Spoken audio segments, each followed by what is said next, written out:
You are listening to the IoT For All Media Network. Hello, everyone, and welcome to another episode of the IoT For All podcast on the IoT For All Media Network. I'm your host, Ryan Chacon, one of the co-creators of IoT For All. Now, before we jump into this episode, please don't forget to subscribe on your favorite podcast platform or join our newsletter at iotforall.com/newsletter to catch all the newest episodes as soon as they come out. Before we get started, if any of you out there are looking to enter the fast-growing and profitable IoT market but don't know where to start, check out our sponsor, Leverage's IoT Solutions Development Platform, which provides everything you need to create turnkey IoT products that you can white label and resell under your own brand. To learn more, go to IoTChangesEverything.com. That's IoTChangesEverything.com. So, without further ado, please enjoy this episode of the IoT For All podcast. Welcome, Das, to the IoT For All show. Thanks for being here today. Thanks, Ryan. Thanks for having me. Yeah, it's great to have you. I'm excited about this conversation. I'd love to start off by having you introduce yourself to our audience, maybe talk a little bit more about your background, your experience, kind of how you got to where you are now, and just anything you think will be relevant for our audience to understand. Sure thing. My name is Soumya Das. Friends call me Das. Make life easier.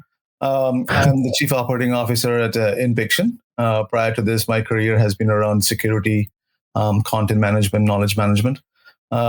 Mostly working in security, I've been involved with physical security and digital security coming together in the world of IoT, where we talk about the people, place, and everything on the internet. What we call these days digital twin, trying to bring these two worlds together, and how do we secure individuals' presence and be able to authenticate that you are who you say you are, or the things are authentic, right. Who they are. So this has been my knack or zeal in the industry, as you may say, working with different companies.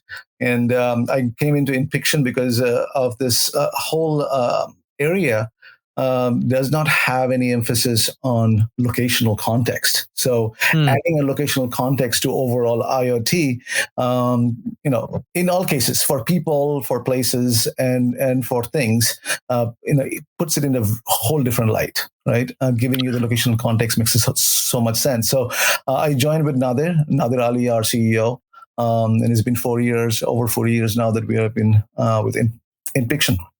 Fantastic. How big is the company, by the way? We have just about 200 people. Oh, wow. That's fantastic. Yeah, how you guys been doing through the whole pandemic and things like that? It's been tough. Like everybody else, we learned quickly how to go in lockdown and work from home. Right. But it's a distributed team. We have a global presence in India, in Germany, in Canada, and in US. So we have been spread, all along. But I must say, we took this chance to grow and better ourselves. The team grew over, I would say, around 100%. We went through an acquisition. We acquired an RTLS company, Nanotron, during this time. So pandemic or no pandemic, Ryan, we had trust along. Yeah, no, that's fantastic. It's, love the size of the company. It seems like you guys are getting through the pandemic fine. I mean, in a good way. I mean, it's been tough for everybody, but, it seems like you guys have kind of clear lane on how you're navigating through. And I'd love to kind of expand a little bit more on kind of what, as a company, what you all do and kind of the role you all play in IoT. I know you kind of alluded to it in your intro there, but just kind of expanding on it for our audience to get a better idea of kind of what you all provide to the industry. Right. And very high level, I'll say Inpixon turns data into indoor intelligence. And most of the data that I'm talking about is, about people, places, and IoT. And how we, or what we do with that intelligence, what our customer does with the intelligence is they create a smarter, safer, and secure indoors, right? By smarter, I mean it's more intuitive, more responsive, a better experience, and economical, right? Where you have all these different IoT gadgets are used, maybe digital signage, maybe HVAC, what have you, right? Make it more smarter, right? And safer, it's more clean, more organized, more compliant, more eco-friendly. So in clean, for example, you can prioritize your sanitization, knowing which areas in the heat map you can see are more used. You can prioritize your staff to do the cleaning that way. You can organize better because you have a map and you can view where things are. You can be compliant by making sure that you're having the distancing and staffing, occupancy rate is in the proper way, right? So make it safer and secure, authenticated access, auditable, being able to prevent things from happening because we have a camera and an RF integration coming together. Mm-hmm. So the entire, space, indoors, imagine it is becoming more smarter and digitized. Right. All the sensors and gadgets that you already have been using or want to use in the future can be seen on our indoor map.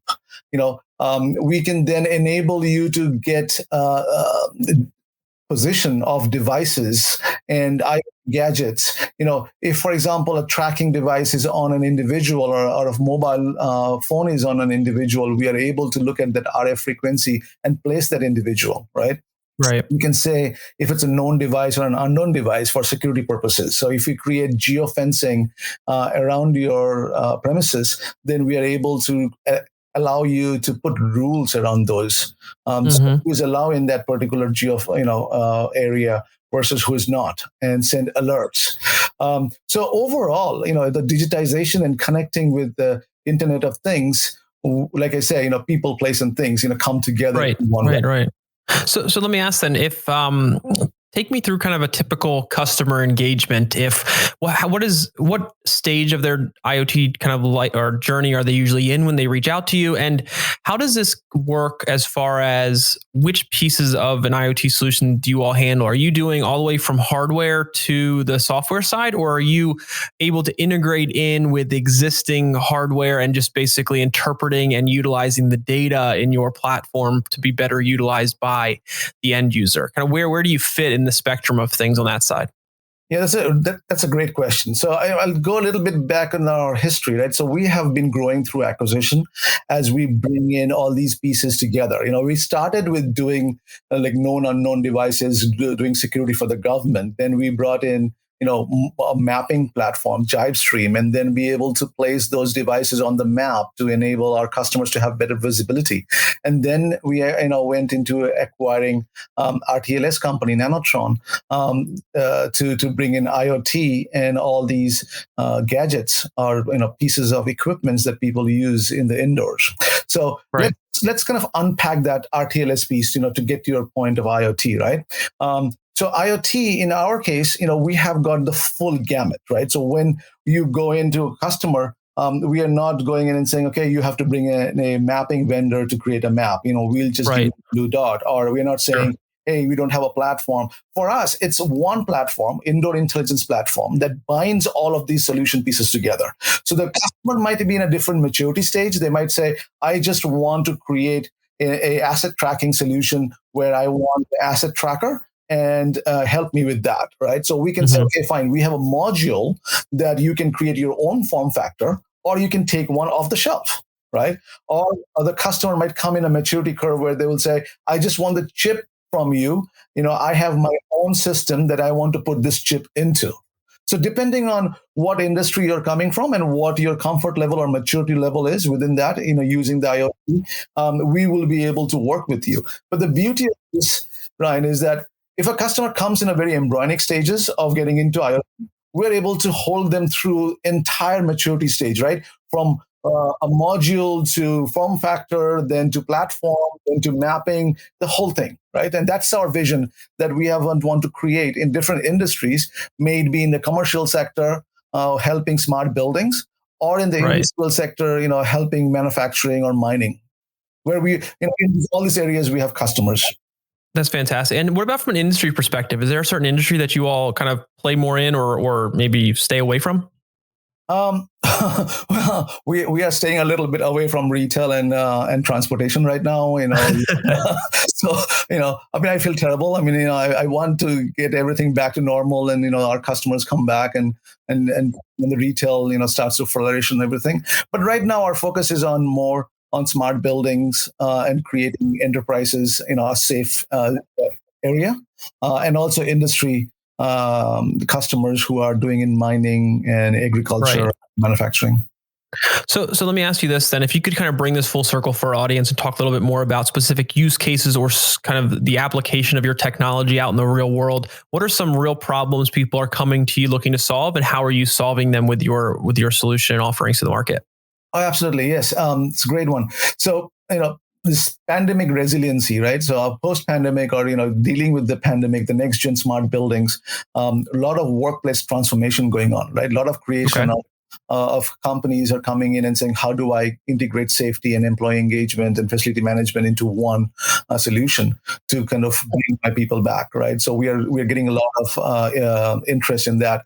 Spatial utilization, like navigation, desk booking, hot desking, engagement. A lot of interest in that area. More in asset tracking. So a lot of asset tracking interest coming in. That's a big one for sure. Huge, yeah. But asset tracking, but the tracker is not only meant for asset or critical asset, but people also carry those assets. And for visitor analytics, I think those are the high interest areas that we are getting a lot of calls from. And when you're working with these customers, is there a common ROI that they have kind of coming to you saying, hey, this is how I'll be able to get past the pilot stage and scale. Here's what I'm looking for this to achieve. Is there a common ROI that you're seeing, or is it run kind of a spectrum of different types of ROI that companies are looking to you to help them kind of get out of these solutions when they reach out and start discussing with you? Yeah, see, from the ROI standpoint, the major investment for a company is on the infrastructure side, right? To put those sensors in, right? So some of those companies are not ready to yet implement ultra wideband sensors or Bluetooth sensors and all that. So we start from scratch and say, okay, is it possible for you to work with your legal to allow us a sign-on page so that your employees or visitors will be using the Wi-Fi, and allow us to look into the Wi-Fi signals, because we can then take the Wi-Fi signals and do positioning with it, right? So it's about working with the customer to kind of figuring it out. Like, we are not going into their privacy, or their data. That's not what we are getting. We're just getting the location information, and it is pretty secure. And it's a relationship between, the host, which is our customer, and their visitors or their employees. And if they can make that, then yes, we are able to get solutions in a much lower cost, right? Higher ROI, because you don't need those expensive sensor implementation. But more and more, I think, as the price of IoT goes down, Ryan, I think people will stop being reliant only upon the devices and be more on tags, and because it's more precise, right? We can use a wideband and give you a 10 centimeter accuracy. The more the accuracy, the better it is, as you know. So from a ROI standpoint, we always try to work with our customer to really understand their need and what they're able to work within their infrastructure and their HR and legal policies. Right. So let me ask you this then. So what have you noticed, I guess, obviously just across IoT use cases and industries that IoT technologies are being implemented within, there's a variety of different challenges that come up and that are also common across all industries. But I'm sure as it relates to indoor tracking and the data you can collect through an indoor application of IoT technology, there must be some unique challenges that you all have come across. I mean, obviously the environments are always different, from the structure of the buildings to the layouts to obviously the use cases and so forth. But from your perspective, what are the biggest challenges that you come across with indoor data applications of the solution? And what have you seen, how do you approach kind of solving those challenges for your customers? Yeah. So one of the biggest challenges in the RF is very temperamental, right? Like you said, based on the building, how much iron bars are, how many glass walls and things like that. So RF behavior is very different. But what we have done, we have attenuated that with our software side, right? So we are able to create paths and highways within a building as we do the mapping, to make sure that the same with the GPS work, right? So we kind of use the software, kind of see the probabilistic and deterministic movement of the data and be able to track them and add some AI into it to kind of massage it to give our customers a better understanding. So it's a constant work that's going on in creating. I think, in coming years we'll be even better than where we are. We are much better than where we used to be before, where, the Wi-Fi used to be 30-meter radius, right? And now we have ultra wideband that is going into 10 centimeters, and very soon, it will be going in less than an inch. So I think, the precision will help this industry grow, and the customers will embrace this technology more and more, and the cost of IoT going down will help as well. So with the hardware price going down, implementation becoming easy, and accuracy being the factor that will pay off the ROI, I think rest will be done with the AI and the machine learning we have on the platform side. So you mentioned the kind of the accuracy piece, which plays a lot into the connectivity technology that's being used, and everything from RF to ultra wideband to Wi-Fi, Bluetooth, cellular, you name it, is applicable in the indoor tracking space. And it obviously depends on the use case specifically, but I'd love it if you could kind of break down at a high level, trying to avoid getting technical, just like if you're talking to a potential customer and they came to you and said, hey, I hear about all these different kinds of connectivity technologies. They obviously the cost is different. They all have their trade-offs. And I'd love it if you could just kind of expand on the differences between the major connectivity technologies that are used with indoor tracking solutions, and where you see kind of the benefits and the trade-offs on the negative side that that you think are important, that you use to evaluate which technology to use in a given use case or solution. Right. So this is a really good question, and we face this all the time, right, in the conversation. It's about our customer coming to us and really explaining what they're trying to accomplish, right?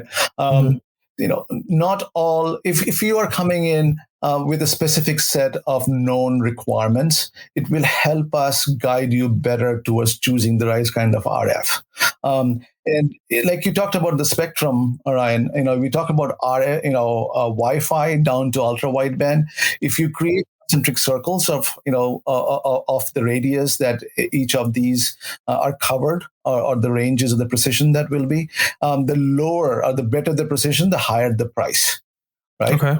That's how it goes. So sometimes you will come in and say, I'm doing, indoor navigation, and a Bluetooth beacon is good enough for my indoor navigation. And then I can collect the analytics from that Bluetooth, and be able to say how many people are in my premises, and then, use the analytics to do the predictive analytics and so on and so forth. So the ingestion of data, is based on the kind of requirement the customer brings. And that is, not to say that the customer cannot grow on the maturity later, but it doesn't necessarily have to be, the best precision to start with, right? So the conversation happens in a couple of levels. So one is what kind of industry you're coming from and what you're trying to achieve. If you're coming from healthcare, for example, and you're trying to, do patient experience, you can do it Wi-Fi, right? You can use Wi-Fi, and you can create an indoor mapping. You can create a path A to B.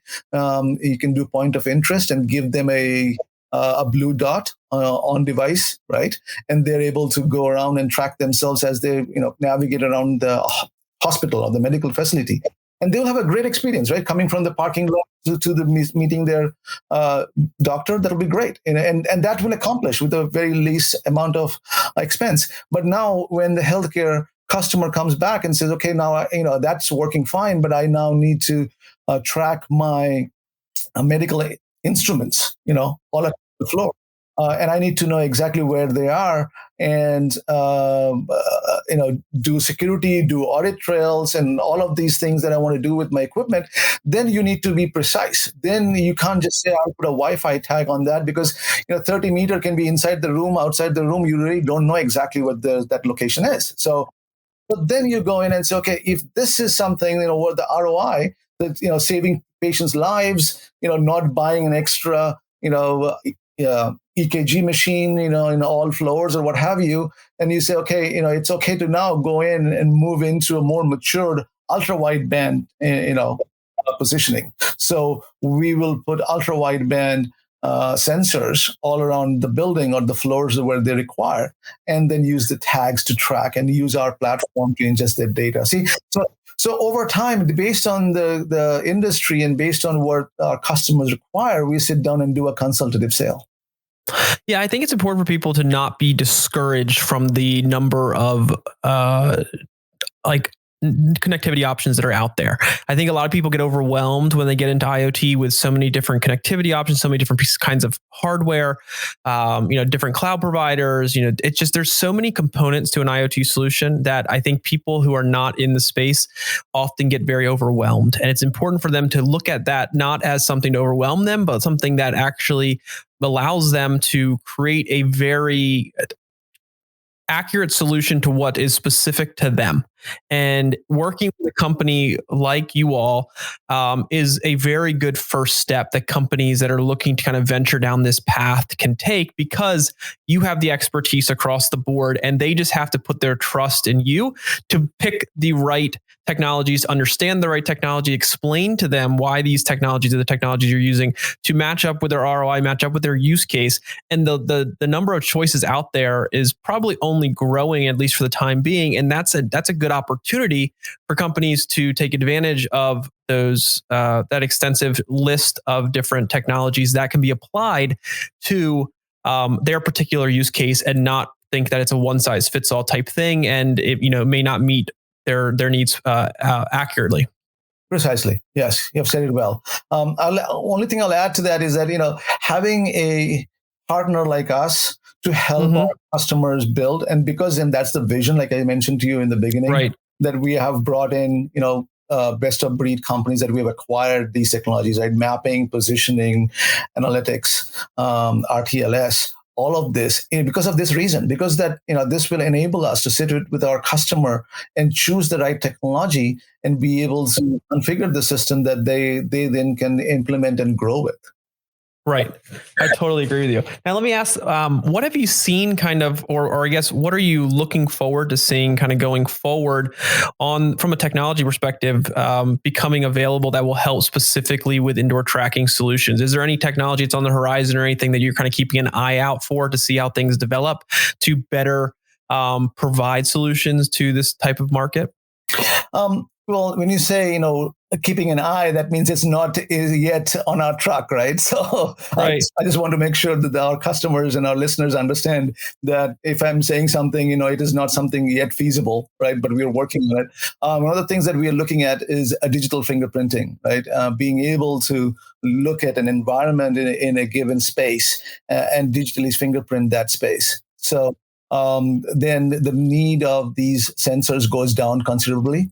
And you can usher in positioning, much quicker and faster, right? Because you don't need that many sensors anymore. You can take, say, for example, Wi-Fi data and fingerprint a particular environment, and any changes in the environment then gives you the data that helps you in doing some positioning. So we're looking into more ways for us to be able to position and give you better accuracy.